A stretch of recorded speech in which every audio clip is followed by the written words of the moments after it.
मानाचा जय बाळूमामा मित्रांनो, तर सर्व भाविक भक्तांनी पहिल्यांदा माफ करा, कारण की बाळूमामा पालखी क्रमांक 1 ते 19 सर्व पालख्यांचा पूर्ण ॲड्रेस भाविक भक्तांपर्यंत पोहोचवत राहतो.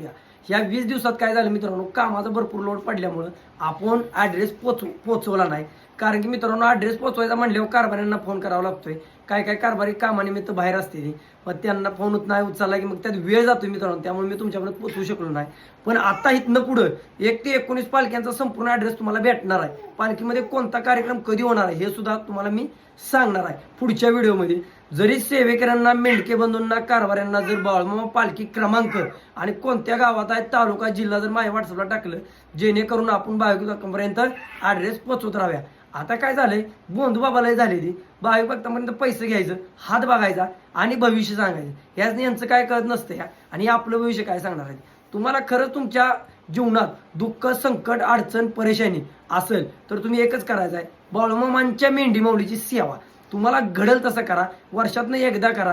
मेंढी माऊलीची सेवा केली की तुम्हाला सगळं भेटणार आहे. आणि मित्रांनो, मला तुम्ही फोन करा, तुम्हाला जर मेंढी माऊलीच्या सेवेसाठी जायचं असेल मला फोन करा. कारण मित्रांनो, माझा पण आहे व्यवसाय, मला पण भरपूर फोन येते, त्यामुळे मी एका वेळी उचलला नाही तर माघारी मी अवश्य करतो मित्रांनो.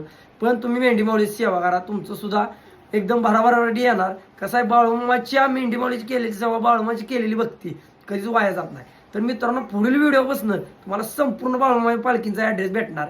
आणि मित्रांनो, तुम्ही मला ॲड्रेस तुम्हाला माहीत असेल तर प्लीज टाका. ज्यांना माहीत असते ती व्हिडिओ बघते, ती विषय सोडून देते पण आपल्याला पाठवत नाही ती. असं करू नका. तुम्ही मला गाव, पत्ता, तालुका, जिल्हा जर टाकलं का नाही, आपण भाविक भक्तांपर्यंत पोचवत राहा, जेणेकरून आपल्या भाविक भक्तांचा एकही रुपया कुठं जाता कामा नाही. कुणाला 1 रुपया देऊ नका. पालखीमध्ये गेला तरी सुद्धा तिथं तुम्हाला कोणाला 1 रुपया द्यायची गरज नाही. नेहमीप्रमाणे उदाला उठायचं, नेहमीप्रमाणे मेंढी माऊलीची पिल्ले पाजून घ्यायचं, नेहमीप्रमाणे मेंढी माऊलीला राखून आणायचं, मेंढी माऊलीला त्या वाघरत घालायचं. सगळं म्हणजे व्यवस्थित करा. तुम्हाला देव पावल्याशिवाय राहणार नाही. पण पैसे कोणाला देऊ नका. बंधू भावांवर विश्वास ठेवू नका. चला मित्रांनो, मानाचा जय बाळूमामा.